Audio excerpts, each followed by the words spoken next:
Hello दोस्तों, अनीता आज रसोई में आपका स्वागत है। आज हम बनाएंगे चावल के बहुत ही आसान तरीके से तिलौरी। इसे चरौरी भी बोला जाता है और कई जगहों पे इसे चावल के फूल या कचरी भी बोला जाता है।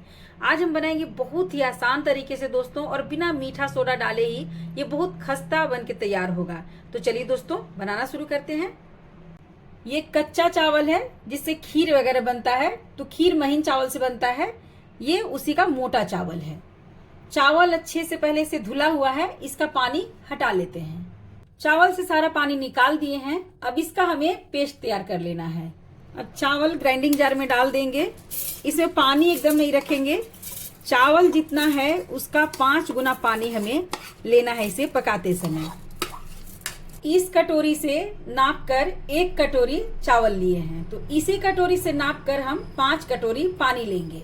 चावल पीसते समय भी पानी डालना है, तो कटोरी से पहले ही 1 कटोरी हम पानी नाप लेंगे। और इसमें थोड़ा सा पानी डालेंगे, बहुत ज्यादा पानी नहीं डालेंगे, नहीं तो ये चिकना नहीं पीसेगा। अब इसका एकदम चिकना पेस्ट तैयार कर लेना है। एकदम चिकना बैटर तैयार है। अब बैटर को एक मोटे तले के बर्तन में या नॉन स्टिक कढ़ाई में निकाल लेंगे। पीसते समय आधा कटोरी पानी लगा था, तो इस पानी को भी इसी में डाल देंगे। तो 1 कटोरी पानी ये हो गया। अब उसी कटोरी से 4 कटोरी पानी और ले लेना है। तो पानी हम जार में ही ले लेंगे ताकि सारा चावल का बैटर निकल जाए। चावल पीसते समय 1 कटोरी पानी लिए थे और 1 कटोरी ये हो गया। अब 2 कटोरी पानी और ले लेंगे। पानी का ध्यान रखना है, नहीं तो तिलौरी अच्छा नहीं बनेगा। ये हो गया 4 कटोरी पानी। अब जार का सारा पानी इसमें डाल देंगे। अब इसमें डालेंगे 1 टीस्पून से थोड़ा सा कम सादा नमक। नमक अभी कम ही डलेगा, सूखने के बाद नमक तेज हो जाता है। वैसे नमक आप अपने टेस्ट के अनुसार ले सकते हैं। अब एक बार नमक अच्छे से चला लेंगे और चावल भी पानी में अच्छे से मिक्स कर लेंगे। गैस ऑन करने के बाद चावल नीचे से चिपकने लगता है, तो पहले अच्छे से चावल नमक को पानी के साथ अच्छे से मिक्स कर लीजिएगा। चावल पानी अच्छे से मिक्स हो गया है। अब गैस ऑन करेंगे और फ्लेम मीडियम रखेंगे। अब इसे रेगुलर चलाते हुए पकाएंगे। जब तक उबाल नहीं आ जाए तब तक इसे बिल्कुल भी नहीं छोड़ना है, नहीं तो ये तले में चिपकने लगेगा। वैसे तो बहुत से लोग इसे खस्ता बनाने के लिए मीठा सोडा डालकर बनाते हैं, लेकिन मैं कभी भी मीठा सोडा नहीं डालती हूँ दोस्तों। बिना मीठा सोडा डाले ही मेरा तिलौरी एकदम खस्ता और कुरकुरा बनता है। तो एक बार मेरे तरीके से आप भी बनाकर देखिएगा। बहुत आसानी से बन जाता है और बहुत टेस्टी भी बनता है। और अगर आपको मेरा ये रेसिपी पसंद आ रहा है तो प्लीज इसे लाइक कीजिए, अपने फैमिली अपने फ्रेंड के साथ इसे शेयर भी कीजिए और कमेंट करके जरूर बताइएगा दोस्तों कि आपको मेरा ये टेस्टी सा और आसान सा रेसिपी कैसा लगा। ये देखिए पकने लगा है और बीच बीच में थोड़ा सा लम्स जैसा आने लगा है। अब हाथ रोकना नहीं है, रेगुलर इसे चलाते रहिएगा, नहीं तो इसमें गुठली पड़ जाएगा।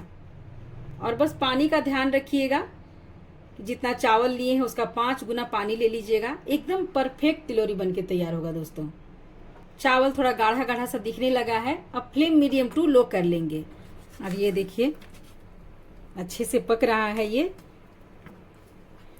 बस रेगुलर चलाते रहना है, एक भी गुठली नहीं पड़ेगा।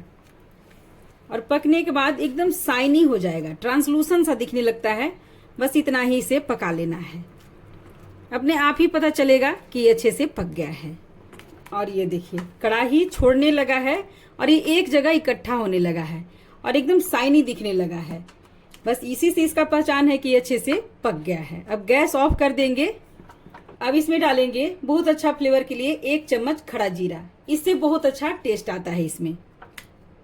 अब इसे अच्छे से मिक्स कर लेंगे और इसे पहले नहीं डालिएगा पकाते समय, नहीं तो इसका कलर पीला हो जाएगा बैटर का। जीरा अच्छे से मिक्स हो गया है। अब इसे 5 मिनट के लिए ढककर छोड़ देंगे और तब तक थाली में ऑयल लगाकर चिकना कर लेंगे। सरसों तेल नहीं लगाएंगे, नहीं तो इसमें स्मेल आ जाएगा। तिलौरी कम ही बना रहे हैं इसलिए थाली में ही आ जाएगा। अगर आप ज्यादा बना रहे हैं तो आप इसे छत पे प्लास्टिक रख के बना लीजिए, आसानी से सूख जाएगा। थाली में ऑयल लगा लिए हैं और तिलौरी का पेस्ट रखे 5 मिनट हो गया है। अब एक बार इसे अच्छे से मिक्स कर लेंगे। इस तरह से कर लेने से हल्का ये ठंडा हो जाएगा तो बनाने में आसान होगा। और अब ये हल्का ठंडा भी हो गया है। अब चलिए तिलोरी बना लेते हैं।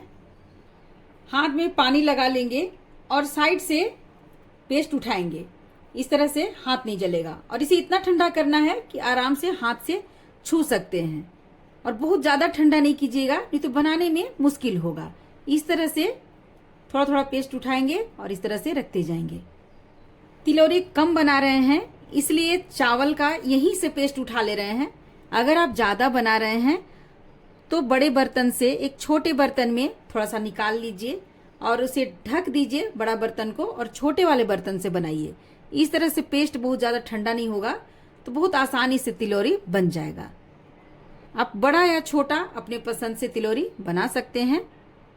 और अगर हाथ में पेस्ट चिपकने लगे तो हाथ में दोबारा से पानी लगा लीजिए, आसानी से ये बनने लगता है और बहुत झटपट बन जाता है दोस्तों। बनाना बहुत मुश्किल नहीं है। ये रेसिपी मेरी मम्मी बनाया करती थी, उनके हाथ से बहुत टेस्टी बनता था और वो कभी भी मीठा सोडा नहीं डालती थी, ऐसे ही बहुत खास्ता बन जाता था। तो मैंने भी सोचा कि आप लोगों के साथ इसे शेयर करूं। और अगर आप मेरे चैनल पर नए हैं तो प्लीज़ मुझे सपोर्ट कीजिए, मेरे YouTube चैनल को सब्सक्राइब कीजिए और बेल आइकन जरूर दबाइएगा दोस्तों, जिससे आपको मेरे नए नए और आसान रेसिपीज का नोटिफिकेशन मिलता रहे। ये देखिए दोस्तों, 2 थाली और एक छोटा सा प्लेट में सारा तिलोरी बनके तैयार हो गया। अब इसे तेज धूप में सुखा लेना है। तिलोरी बनाने से पहले 1-2 बातों का ध्यान दीजिएगा दोस्तों। तो तिलोरी बिना मीठा सोडा डाले ही एकदम क्रिस्पी तिलोरी बनके तैयार होगा। जैसे सुबह सुबह का धूप में ही इसे सुखाइए। सुबह उठकर तैयारी कर लीजिए, रात में चावल भिगो लीजिए, सुबह उठकर बैटर वगैरह बनाकर इसे सुबह सुबह की धूप में छत पे जाकर बना लीजिए। और सुबह से शाम तक का धूप लगना चाहिए इसमें तेज, तो बहुत अच्छा से सूख जाएगा। और जितना ज्यादा सूख जाएगा उतना अच्छा होगा। वैसे तो 2-3 दिन इसे सूखने में लग जाता है, तो कोशिश कीजिएगा कि पहला धूप अच्छा से लगे इसमें। अब चलिए इसे सुखा लेते हैं। चावल का तिलोरी सूख गया है, ये देखिए। इसे सूखने में 3 दिन लगा है। इसमें टाइम फिक्स नहीं है, बस थोड़े बड़े बड़े साइज का ये होता है तो सूखने में थोड़ा सा ज्यादा टाइम लगता है। अगर धूप आपके यहाँ तेज है तो ये 2 दिन में भी सूख जाता है। बस इसे अच्छी तरह से सुखा लेना है, जरा सा भी इसमें नमी नहीं होना चाहिए। अब तिलोरी को कंटेनर में भर के रख लीजिए और जब भी मन करे आप इसे फ्राई करके खाइए। कोई गेस्ट आ गए हो, चाय के साथ सर्व कीजिए, दाल चावल के साथ ही इसे फ्राई करके खाइए, बहुत टेस्टी लगता है। तो चलिए थोड़ा सा फ्राई कर लेते हैं। बच्चों को स्नैक्स के जगह पे फ्राई करके दीजिए, बहुत पसंद से खाएंगे। चिप्स कुरकुरे की जगह पे ये दीजिए खाने के लिए बच्चों को। ये बहुत हेल्दी भी है और टेस्टी भी है। एक कढ़ाई में तेल गरम करेंगे और तेल अच्छा गरम होना चाहिए। तेज गरम तेल में तिलोरी अच्छा फ्राई होता है। अब एक तिलोरी डालकर तेल चेक कर लेंगे ये अच्छे से गरम हुआ है कि नहीं। देखिए बहुत अच्छे से गरम हो गया है। इस तरह से चला देंगे और देखिए ये फूल कर बड़ा सा हो गया और तेल के ऊपर तैर कर आ गया। अब इसे निकाल लेंगे। अब तेल में डाल देंगे तिलोरी और फ्राई करके निकाल लेंगे। और अब फ्लेम मीडियम कर लेंगे। तेल अच्छा से गर्म हो गया है, तो बहुत तेज गर्म तेल में फ्राई कीजिएगा तो ये जल सकता है। तो जब तेल अच्छे से गर्म हो जाए उसके बाद फ्लेम मीडियम कर लीजिए। तो बहुत ब्राउन नहीं करना है, बस इस तरह से फ्राई करके इसे निकाल लेना है। ये देखिए दोस्तों, टेस्टी और खस्ता तिलोरी बनके तैयार है। बिना मीठा सोडा का भी एकदम खस्ता हुआ है। देख रहे हैं तुरंत चूर हो जा रहा है। आप भी इस तरीके से जरूर बनाइएगा। बहुत से लोग इसमें तिल अजवाइन डालकर भी बनाते हैं, तो अजवाइन या जीरा कुछ भी आप डालिए, तो इसे पकने के बाद डालिए तो एकदम सफेद सफेद तिलोरी बनके तैयार होगा। और पहले डाल दीजिएगा पकाते समय तो उसका कलर पूरा छोड़ देता है, तो ये डार्क कलर का हो जाता है। बस यही छोटा छोटा बात पे ध्यान देना है तो एकदम अच्छा तिलोरी बनेगा।